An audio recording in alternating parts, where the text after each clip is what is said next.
You're in tune to the Ugly Truth Podcast.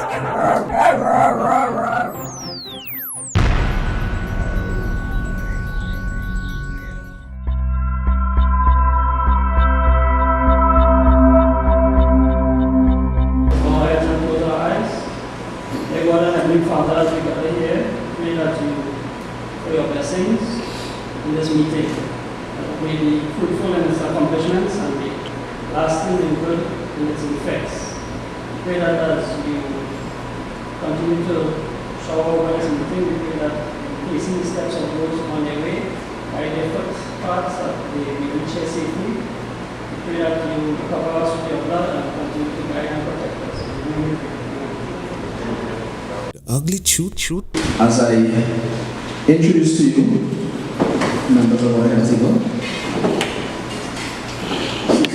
just second seat away from me here, we have the Acting Assistant Commissioner of Police, Area Northwest, Mr. Archie. Seated to Ms. Archie's left, we have the Senior Superintendent in charge of the Police Bay Division, Ms. Scotch. Seated to her left, we have the Superintendent in charge of Police Bay, Mr. Abla. Seated to the far end of the table, we have Acting ASP Eli. And seated closest to me, we have Acting ASP Cumberbatch. I would also like to officially recognize the Councillor for Success, Governmental and Environments, Ms. Adana Griffith-Gordon. Pleasant night to you, ma'am. At this time, I would like to call upon our Divisional Commander, Ms. Florence Hodge-Griffith, to bring to you her opening remarks. The Ugly Truth. Okay, good evening everyone. I first apologize.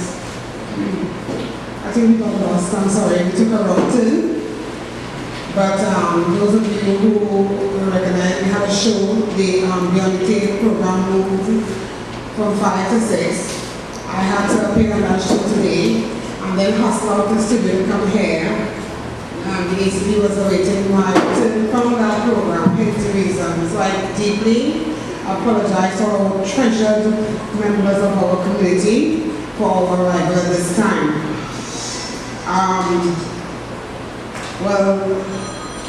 Greetings, of course, to the head table, Assistant Commissioner Joan Archie, who is here with us tonight. This is our first meeting in Portsmouth, and we want to welcome her.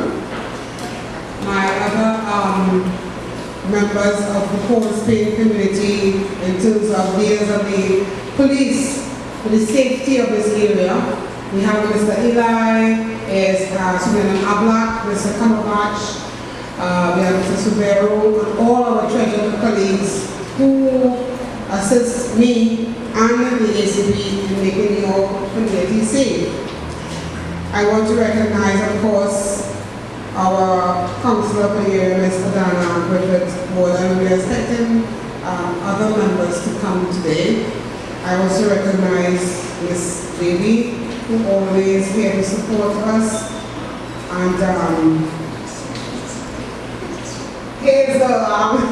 just can remember Hazel Smith. Welcome. And all the other people who ensure you come out every time to our town meetings to help us do better for our community. If you are following the town meetings, we have taken a decision to move to the areas where we believe that we are most needed, to assist the leaders in the community in terms of street captains and people who help us along the straight and narrow, to support the effort of those people, to let the community members see, put a face to the name. You will hear of Ms. Hodge-Griffith in Port Spain, how she reached up to Makaka, here we are today. The caravan, we have been going from community to community, East Port Spain, from Beetham, we went all the way, Maiden Circle, Nelson Street, we went to Basel, we went to Mangroves, Clifton Hill, Clifton Towers, and now we are in Chumaka. We want to reach out to the law-abiding citizens, as well as the persons not so law-abiding. We want to ensure that people understand in these communities that we are here to protect and serve everyone. Everyone, inclusive of the recalcitrants in the general sense of the word, because we believe that they can be rehabilitated and become members who can contribute progressively to this community. And I will address the young men who never show up in these types of meetings unless the women, always the woman supporting. But you know what, I know that these women go back into these communities and they carry the message out that the police, we are here in your community to help serve you better. You know, there was a time in Portsmouth where we would go to other areas in Woodbrook and St. Anne's and Cascade, and we realized that the need the communities had, it was basic needs. We have to reach out, reach all the way out, to touch and reach and talk and direct and guide the citizens of the community. And we realized very quickly that we need to be in these spaces, and here we are. We expect our Assistant Commissioner here, that is Mr. Hackshaw, and the feature address, if he's not here on time, of course Mr. Archie will be doing that. But we are happy to have you, and we welcome you, the people of Schumacher and environs, to our town meeting. Thank you. The ugly truth. Good evening to our Assistant Commissioner of Police, Ms. Archie. Good evening to our Senior Superintendent, Mrs. Hodge Griffiths, our council in the area, all senior police officers and residents of the Chumakak area. I am Samantha Griffith, and this evening I would like to talk about the Victim and Witness Support Unit. Now, I've been a little different this evening because usually in our addresses, people shut off us when they are victim and witness. We do not want to be labeled victim and witnesses of crime. However, I want to say this to you. When we are walking on the streets and we are terrified to go into another community, we are victims. When we witness persons in our area brandishing weapons and killing our fellow citizens, we are victims and witnesses. And by extension, we are prisoners in our communities. We may not want to face the reality that we are victims and witnesses, but we are. And I want to appeal to the residents that the Transfer Police Service, the Victim and Witness Support Unit, is here to support you. We are not the Witness Protection Program, but we are supportive services of civilian personnel who want to support and empower persons to really unleash their potential and cope with the traumas that is happening in the communities. So how do we do that? We do that through offering counseling services. We do that through partnering with community members to offer community programs, such like counselors in the area. We do that through walking through the justice system. So if you come to make a report and you're scared of making such reports, we are there to support you.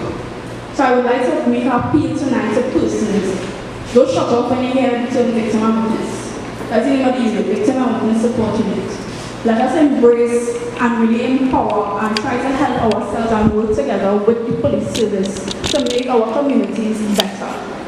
I am located at the Besson Street Police Station, and my cell phone number is 749-6063. So if you or anyone else is affected by crime, please reach out to us. Please do not be afraid. We are here to support you through any trauma or situation that you or anybody else within the community is going through. We are making that appeal here tonight. So we stand ready and willing to serve residents of the Port of Spain Division and anyone else affected by crime within Transvago. So I leave with this. Let us help you unleash the David within you to defeat the Goliath of criminality within our communities, because it's leaving us powerless. So let's stop being victims and witnesses of crime and start taking back power and control of our communities. That is my appeal tonight as the Victim and Witness Support Officer for the Port of Spain Division. Thank you. The ugly truth. A pleasant evening to all present here this evening. All First Division officers at the head table, Senior Superintendent Clarice Hodge Griffith, and all the khaki officers here this evening. A pleasant evening to the Chumaka residents who are here, representative from the Victim and Witness Support Unit, all other police officers, a warm welcome to this evening's program.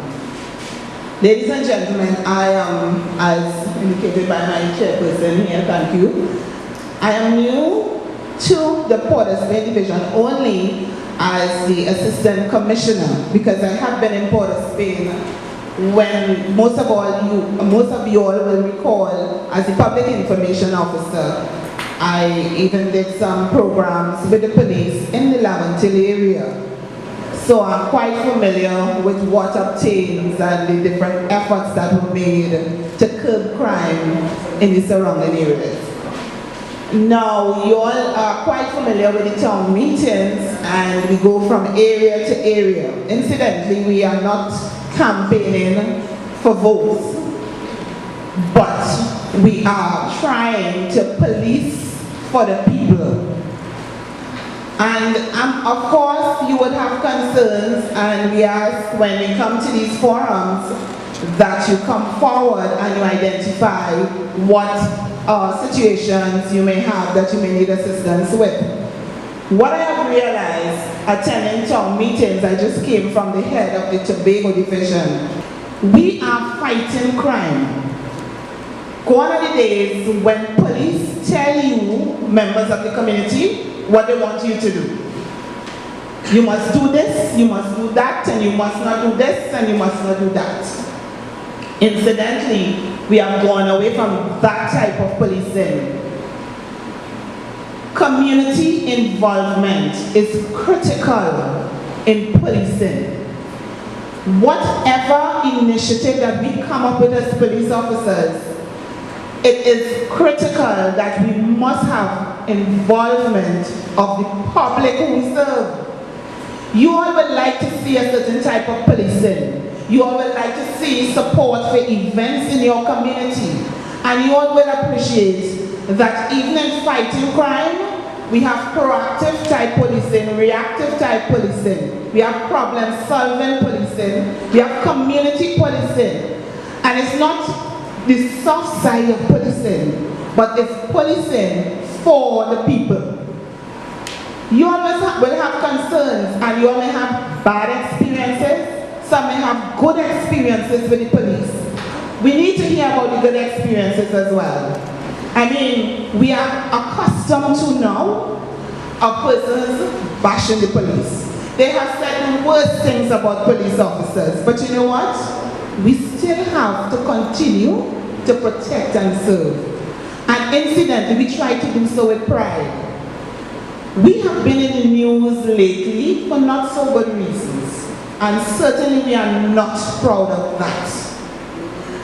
And that's where we come in, you all come in. Because you all may have information. None of the police officers sitting here today on the head table or even around, none of the police officers would be proud of some of the things that our brothers are doing.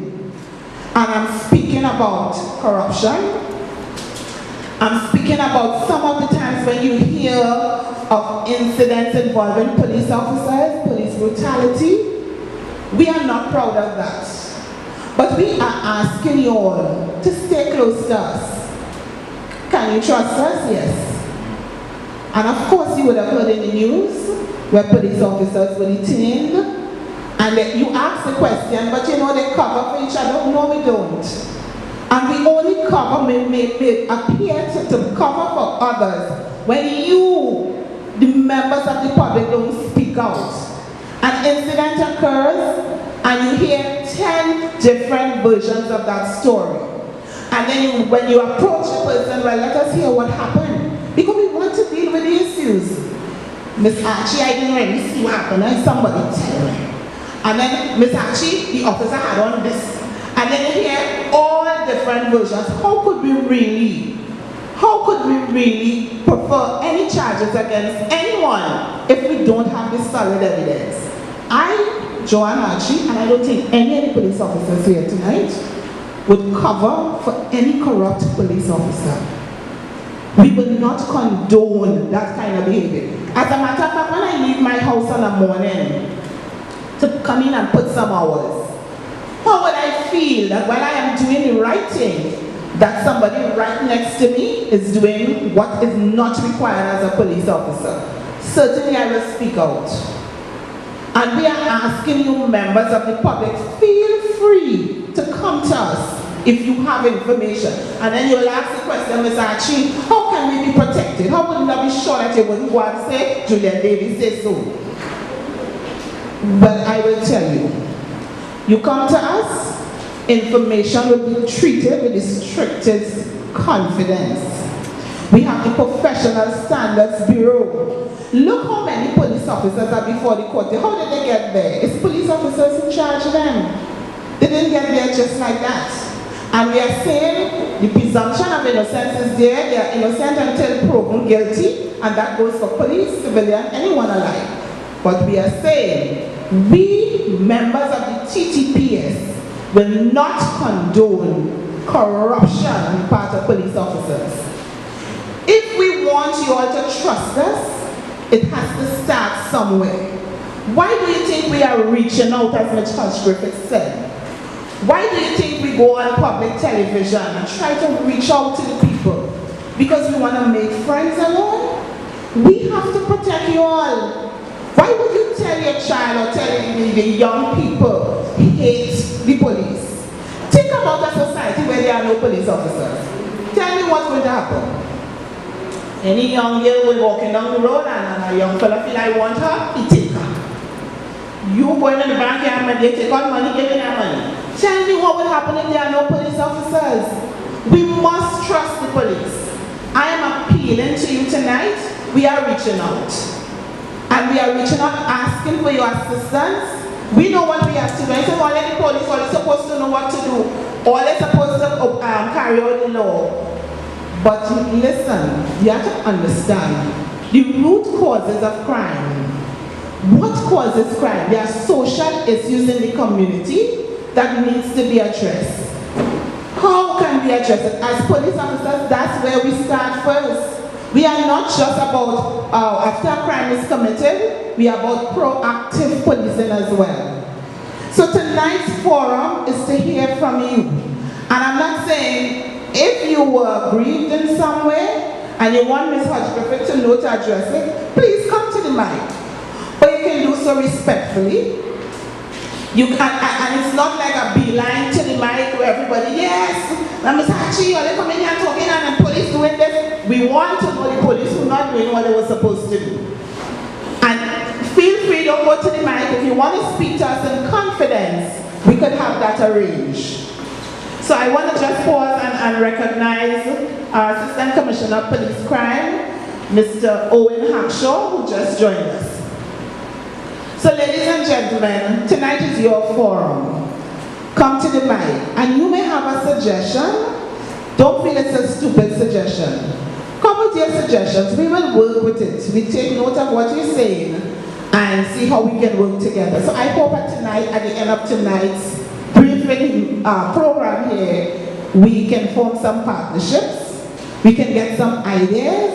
And when we leave here, policing in Shumakak will be so much easier having had the confidence of you who choose to leave your home tonight to come to speak with us. I thank you. The ugly truth. So ladies and gentlemen, the mic is now open. First contribution, please. Thank you very much. As you come to the mic, could you just give your name? Good night, everyone. Honorable members of the police service and members of the Chumakak community here. I am not a member of the community, but I came to the last meeting on the 15th. It was my birthday, and it was very rainy. I have some issues with the police service, right? My name is Murphy Jairam. I live at Shagona's Castle Field, and I believe that the problems I'm encountering with the police service, maybe throughout this country, and needs to be addressed, and maybe I should come to a community meeting and make my concerns aware. I have 2 daughters that has been raped, sexually assaulted. I wouldn't disclose their names.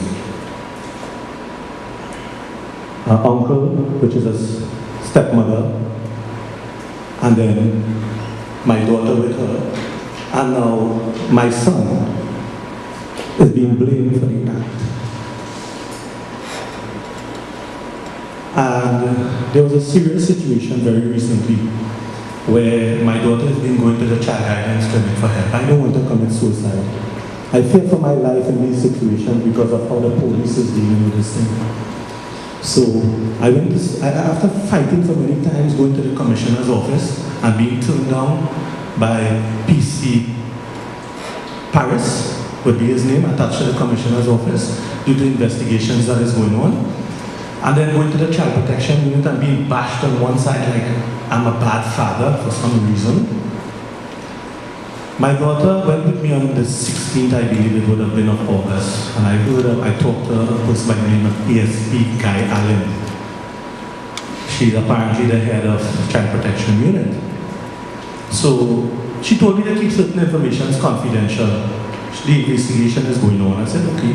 The 16th, my daughter was with me. She's 15 years old. She has been attending child guidance clinic. She told ASP Guy Allen, that she can remember the last day she had sex. The boy had sex with her. Her stepmother carried her there. The boy's mother opened the house towards them. She has been doing this for the past from 2016 to 2017. And all this information started to pour out. Now, she did give a statement to WPC Pascal in the past. I said, please, this is new information to me. The part about the last day, I do not know. Ms. Allen, please, could you take a statement from the child? There's police here at the community at St. Clair Police Station. She said, no, let WPC Pascal handle it. At this date, I am here because up to now, no one wants to take a statement from the child. And you know what? They are telling me to make a new report on the matter. This is very serious. And the allegations that has happened, I have brought these people before the court on gestures because I've been denied my children. The court order has been breached many times. And I went to Superintendent Paradisi. He didn't want to give me a meeting. The ASP from South did instruct him to give me a meeting. I was threatened in his office and told that I'll be locked up if I open my mouth and say, And I'm here tonight talking these things because when I go back to the commissioner's office, they don't want to even hear me anymore. I told them I would go public. I will go public. I'm seeking to see if I can get help from lawyers or attorneys or firms who will help in this matter. When I gave him the evidence, the dates and the receipts from the police service of whereby the court order has been breached, and not see my children as a father, it's so serious. You know, he didn't care. He just didn't care and he didn't business like he and the lady's friend. I said, okay, I'll just leave it right there. I go before a magistrate. I explain why my children is being kept. She gave me the children. They moved her from there. The next magistrate comes, he don't want to hear that. Give the woman a chance again, give the woman a chance again. I just jump in the story to shortcut it. I came before the said magistrate 9 days after. They want to bring me up for allegations. See what happened? Young man, come out my court from the police after visit you. He's like, what? An officer in plain clothes have no badge number because of the type of uniform they wear. Came out with concern. A warrant was now issued for me. So, Mr. Murphy, could I respectfully recommend that we speak to one of the officers in private with the sensitive nature of your information? I hear you, but I don't want to be private with this anymore. Please understand. If you don't want me to speak, I will step aside. At the end of the meeting, one of our officers at the head table will be very happy to meet with you. These things are so serious that I want them to understand what is going on out there in the public. Because when I went to pick up the child, the mother drove off the vehicle, the child got damaged. When I go back, the police said, come by the police station and hand over the child. When I go to hand it over, the police said, use the man. Is the man in trouble? Alright, license and insurance. I was issued a ticket by the police. No redress when I tried to deal with it. If I'm having this problem as a father and as a single father in this community of Trinidad and Tobago, I come here to this public meeting and there's so much more I can tell you and so much evidence I have where I've made reports. And the police inspectors don't want to even hear. Mr. Murphy. Sir? Yes, sir, ma'am. I hear you. And some of the issues that you're raising, we really need to speak with you on a one-on-one. Thank you, ma'am. So we'd be willing to hear you. Thank you, ma'am. Ms. Hodgkin, yes, they're going to be? Yes. So they will speak with, please don't go, we need to speak with you, okay? Thank you, ma'am. I truly appreciate that. Thank you very much, Mr. Murphy. Okay, Thank you. Pleasant good night to everyone. Good night. I'm very proud to have you all here tonight in our community. So, my name is Esther George Bowen. I live right in the back of the center here. And my concern is the lot of crime that are taking place in our community. And I just want to say that if we couldn't get a police post around, because I have sons and they're driving up and down, and it is a fear sometimes to drive out here. Sometimes they have to go out in the night and they fear for their life because it's down to one night it was, I think it was, what it is, Wednesday. Sometimes this week on, I home and we're hearing gunshot. And when my children are out, I am very, I'm getting very nervous. And for a person, I had acid reflux and I just be very thin. And I just be very frightened. So what my concern about in our community, we could get a police post between the community like Mangwadi or around the center somewhere that we could have police often, in a present police force or something in our community. Because it's very, very, very serious. Sometimes 2-3 times in a week you're hearing gunshot. And we are fear for our life. As seen as law abiding citizen, sometimes I don't even want, I attend the church right on the hill there. And sometimes tonight, and on Wednesday night we have Bible study, and sometimes I don't even want to go. It's not to say I fear of these fellas, but straight bullet sometimes pass, so I'm asking, if we could get even though it's police present, more police present, or a post or whatever, so that the young people and those who are not linked up with crime, they could be more comfortable. Thank you. Have a nice night. Hello? Yes, good evening, Ms. Boyd. I want to be truthful to you tonight. It will be difficult to have a police post here, simply because that is a great demand for all over the country.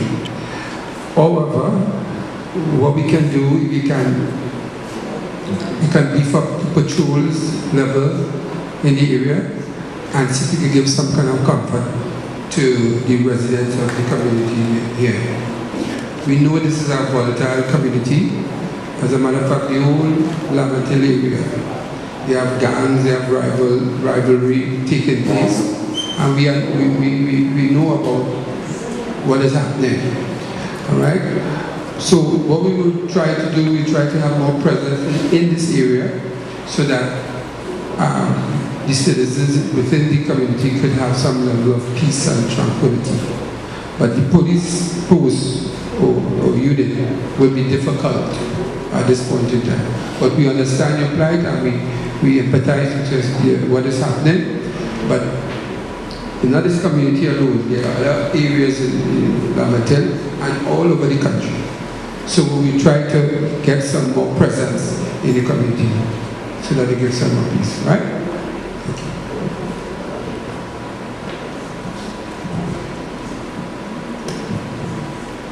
Okay, the first speaker, Mr. Murphy, who we are attending to right away, that's how we operate.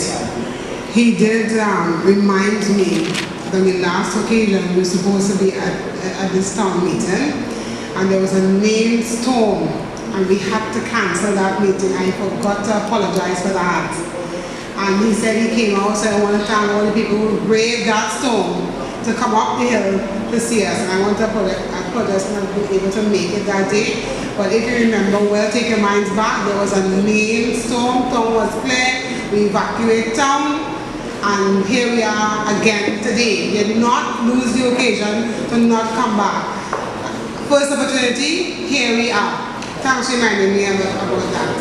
And Madam,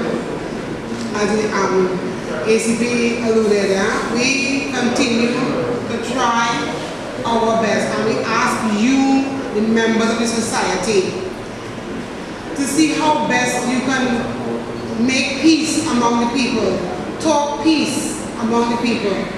You will hear shortly, I am certain, from people who are present, and they'll be telling you how it is done in the sense of it takes the village, really, because the people we speak of earlier, the people who have lost their way, they're not lost completely, and there's hope. And you and people like you can make the difference. You go to church, and one of the things we pray for, in hope and faith that things get better in our communities. And the reason I'm saying it again, I've seen it happen. And you will hear from people who are present how it works. It is daunting in the beginning, but if you keep it up, if you keep it up, trust me, hope is on the horizon. Schumacher, Governmental can be that exemplary place that we want it to be. All right, but we win small wins, small wins, small wins, and we're gonna make it. Thank you. The Ugly Truth. Good evening, and thank you for the opportunity. I am sitting head table. Pleasant good evening, residents of Success, and I'm going to say Success Chumakak. Chumakak, good evening. The councillor for the area is actually Councillor Jason Alexander. I am the neighboring councillor. So the streets, so the houses on the left, I am the councillor for that area. And then you go back into the Chumakak community onto Green Acres side, I'm on the right hand side. However, I was born and bred in Governmental, so I ran these streets. Short man can tell you, I ran around here in probably t-shirts and underwear. I can no longer do that.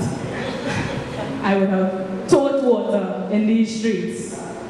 So I am a child of Chumakak, born and raised.